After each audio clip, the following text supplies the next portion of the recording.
Yeah, so let's transition to the big matchup against Mississippi State. SEC opener, Mississippi State impressive against Memphis. They win by 26. They turn around and they go to the desert, take on a hot Arizona team that was coming off a big win for them, and Mississippi State pulls away in the fourth quarter to win that one. You've seen the Mike Leach offense against your Tigers now 2 consecutive years. Of course, they lit up the Tigers coming off the national championship season. Death Valley, first SEC game. Costello, the transfer from Stanford, throws for an SEC record. Yes, KJ Costello. I haven't said that name probably since that game, so it took me a second to come up with his name. But exactly. Exactly. The big shootout against Miles Brennan and company. And then, of course, last year, LSU goes up to Mississippi State. There was a little bit of a scare at the end, but LSU basically controlled the game for most of the game. So now we got Will Rogers, one of the most accomplished quarterbacks and statistically prolific quarterbacks in the country against this LSU defense. So your thoughts about that matchup?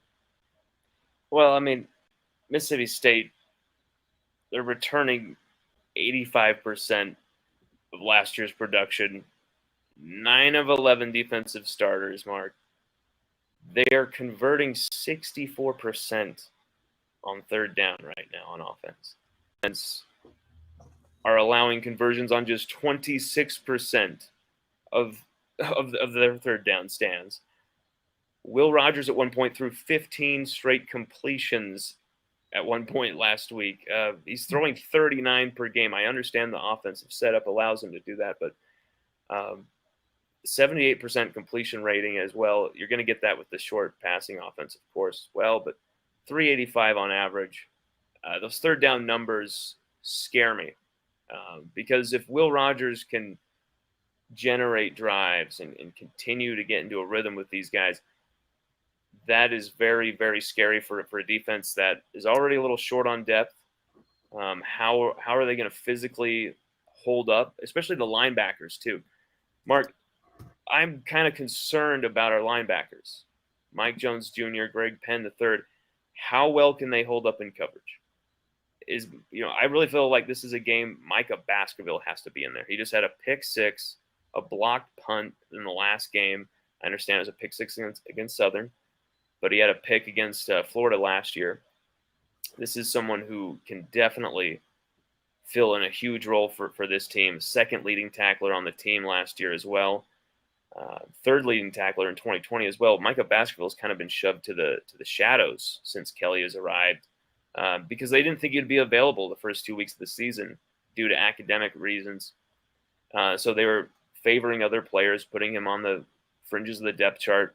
Now everything's been figured out. Everything's solved. He's back to full fitness, playing especially against the Southern game. And everyone can see he's probably the best versatile linebacker for us to go up against Will Rogers. But, they were gross on third down, Mark, against both teams. And, just allowed way too much against the run against Southern, like I said. And while they're also horrible on third, and as I predicted in pass coverage, which could happen against Jordan Travis and definitely did, they responded and pulled off those 4 incredible red zone stops. And it says a lot about this defense. I think that potentially they can keep Will Rogers, maybe to hold Mississippi State to field goals, keep Will Rogers off the field. That's hopefully what we're going to see, Mark, because that's what we got to do. We got to force turnovers early. That's what we were able to do against Will Rogers last year. Cordell Flott gets a pick, forces a fumble, I think on back-to-back drives, if not on back-to-back drives, at least in the first quarter alone. And it changed the whole game, gave us the advantage. We put up enough points on the board. I think you're going to see a type of game like that where it's going to be in the mid to high 20s possibly at the most. And it's going to be a chess match between Matt House's defense and Mike Leach. And it's going to be very interesting to see if our linebackers can hold up. What's the best combination of linebackers there in the middle?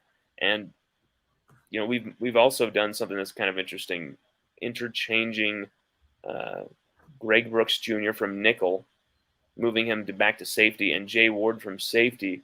to nickel. Jay Ward's third position that he's played in 3 seasons. And, he's a former cornerback. It looks like he can definitely hold his own there at nickel and will be probably dominating the snaps there. And it's going to be probably nickel-only packages against Mississippi State, I expect.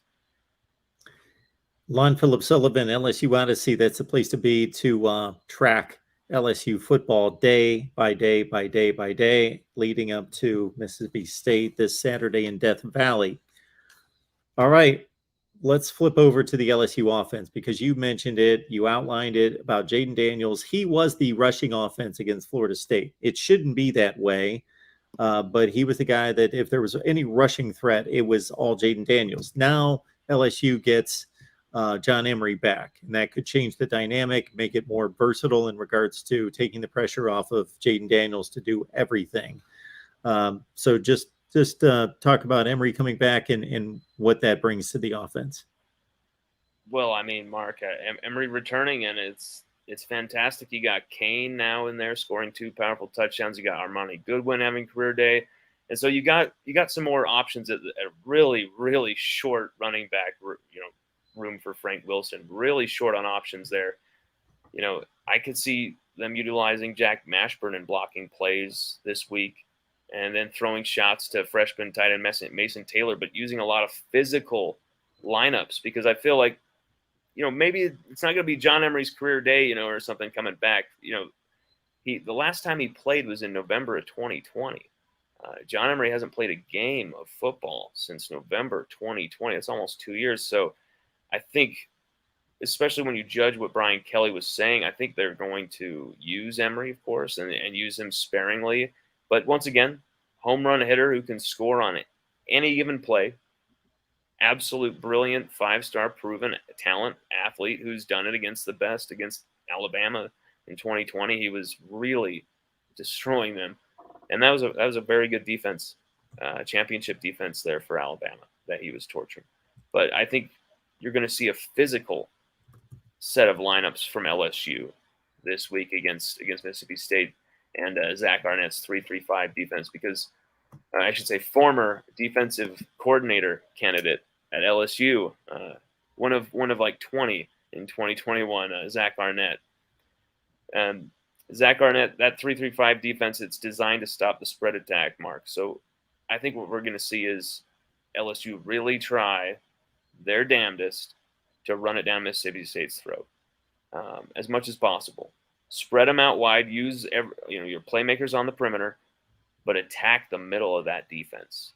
Whether it's throwing the ball over the middle, throwing short passes over the middle, running it up the middle, Jaden Daniels going on scrambles up the middle.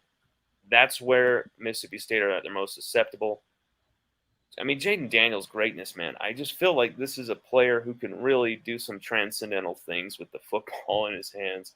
I mean, I really have a lot of trust in him as our quarterback.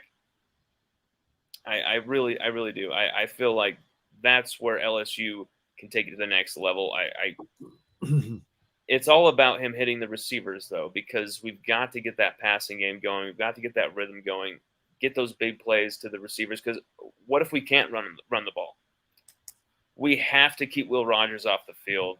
This offense has to help this defense by sustaining long drives. Jaden Daniels can do it, but he can't do it all on his own. He's got to have help. Kayshon Boutte's got to have a big day, and I'm really looking for him to have that day. He's got to have it. Kayshon Boutte's got to help out his quarterback. He's not going to be alone, though. LSU have a lot of weapons here with Mason Taylor really, really, really playing well the past two games as a freshman tight end. Chris Hilton catching a few passes and looking really good as a speedy option out wide. But Brian Thomas Jr. is really who caught my eye.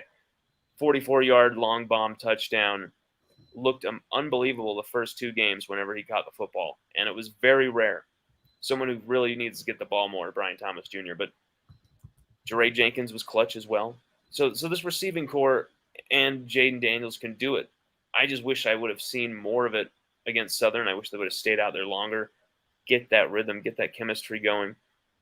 But it's really all about keeping Will Rogers off the field on offense. And so that's going to really equate to running the football.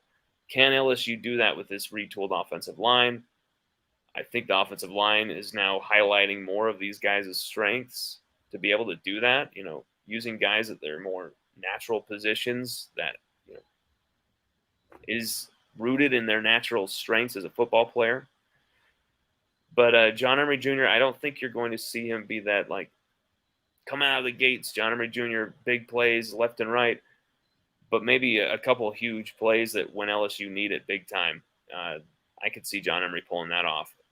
It's just up to Kelly. I think Kelly is going to be cautious with how they use John. Mississippi State at LSU, first SEC game for both teams. We've got LSU post game right here with Lon after the ball game right here at the Voice of College Football.